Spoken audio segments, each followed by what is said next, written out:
Welcome to ஜகாஸ் world. வாங்க இன்றைக்கி ஒரு சில டிப்ஸ் மட்டும் பார்க்கலாம். சமையல் எதுவும் கிடையாது. ஒரு சில டைம் நம்ம தோசை சுடும்போது நீர் தோசை அந்த மாதிரிலாம் பண்ணுவோம்ல, அது உடஞ்சி வரும். நம்ம திருப்பும்போது இந்த மாதிரி உடஞ்சி வரும். இப்போ எனக்கு வர மாதிரி உங்களுக்கும் வரும்.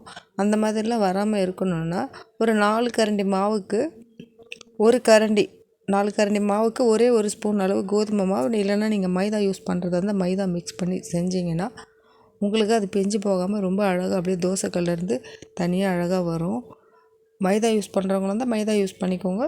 கோதுமை மாவு யூஸ் பண்ணுறவங்களா இருந்தால் கோதுமை மாவு தான் பெஸ்ட்டு. அதுவே முடிஞ்ச அளவுக்கு யூஸ் பண்ண பாருங்கள். மாவுக்கு பதில் நீங்கள் முட்டை கூட போடலாம். முட்டை போட்டிங்கன்னா இன்னும் ரொம்ப நல்லாவே வரும். நீங்கள் முட்டை போட்டு ட்ரை பண்ணி பாருங்கள், கண்டிப்பாக சூப்பராக வரும். அதே மாதிரி நம்ம மீனெல்லாம் செய்யும்போது என்ன பண்ணுவோம், மீனை கடைசியில் தானே போடுவோம். அதுக்கு ஏன்னா முன்னாடியே போட்டால் மீனெல்லாம் உடஞ்சிரும். அதே மாதிரி தான் ப்ரான், கணவாய் மீன் இதெல்லாம் பண்ணும்போது கூட நம்ம கடைசியில் தான் போடணும். ஒரு சிலர் தக்காளி வெங்காயம்லாம் போடும்போது இதையும் சேர்த்து போட்டு நல்லா வதக்குவாங்க. அந்த மாதிரி பண்ணுனா ரப்பர் மாதிரி ஆகிடும். அந்த மாதிரி செய்யக்கூடாது. அது கடைசியில் தான் போடணும். இஞ்சி சாறுலாம் எடுக்கணும்னா நம்ம எப்பவும் அம்மி தானே யூஸ் பண்ணுவோம். அந்த மாதிரி அம்மியில் போட்டு நசுக்காமல் இந்த மாதிரி போட்டு பண்ணி பாருங்கள், ரொம்ப சூப்பராக வரும். நல்லா பூவாக வந்துடும். அதை எடுத்து பிழிஞ்சிங்கன்னா சாறு நிறையவே கிடைக்கும் நமக்கு.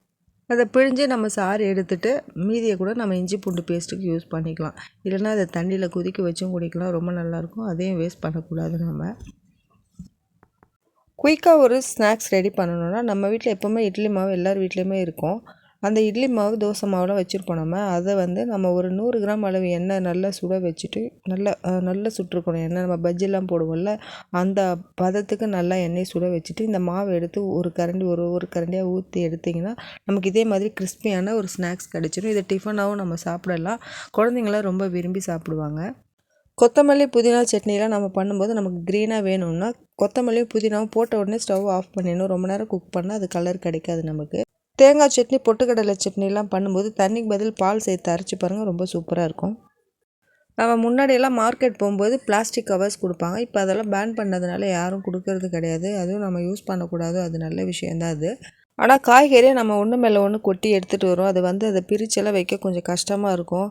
வேலை இல்லைன்னா பரவாயில்ல, வேலை இருக்கும்போது ரொம்ப கடுப்பாகவே இருக்கும். அந்த மாதிரி டைமில் நம்ம எப்போவுமே மார்க்கெட் போகும்போது இந்த மாதிரி கவர்ஸ் வீட்டில் இருக்கும் இல்லையா, அது மாதிரி எடுத்துகிட்டு போயிடலாம். இது மக்குற குப்பை, அதனால் இது கவலை கிடையாது. இந்த கவர் நம்ம யூஸ் பண்ணலாம். இந்த மாதிரி எடுத்துகிட்டு போயிட்டோன்னா நமக்கு வந்த உடனே அதை எடுத்து வைக்க ரொம்ப ஈஸியாக இருக்கும். இவ்வளோ சொல்கிறேன்னு நீ மட்டும் ஏன் எடுத்துகிட்டு போகலன்னு என்னை கேட்காதீங்க. நாங்கள் வெளியே போயிட்டு வந்தோம். வெளியே போயிட்டு வரும்போது வாங்கிட்டு வந்த காய்கறி இது. இல்லைன்னா நான் எப்போவுமே போகும்போது எடுத்துகிட்டு தான் போவேன். நான் வாங்கிட்டு வந்து அப்படியே ஃப்ரிட்ஜில் வச்சுட்டாலும் நாம் அதுக்கப்புறமா ஃப்ரீயாக இருக்கும்போது அதை எடுத்து க்ளீன் பண்ணிக்கலாம். ஏன்னா இதுவே நான் ராத்திரி 11 மணிக்கு உட்காந்து எடுத்து வச்சுட்டு இருந்தேன். அந்த மாதிரி கவர்ஸ் எடுத்துகிட்டு போகும்போது நமக்கு கொஞ்சம் ஈஸியாக இருக்கும். இந்த வீடியோ உங்களுக்கு பிடிச்சிருந்ததுன்னா லைக் பண்ணி, ஷேர் பண்ணி, சப்ஸ்கிரைப் பண்ணி சப்போர்ட் பண்ணுங்கள். அடுத்து இன்னொரு நல்ல டிப்ஸோடு வரேன். தேங்க்யூ.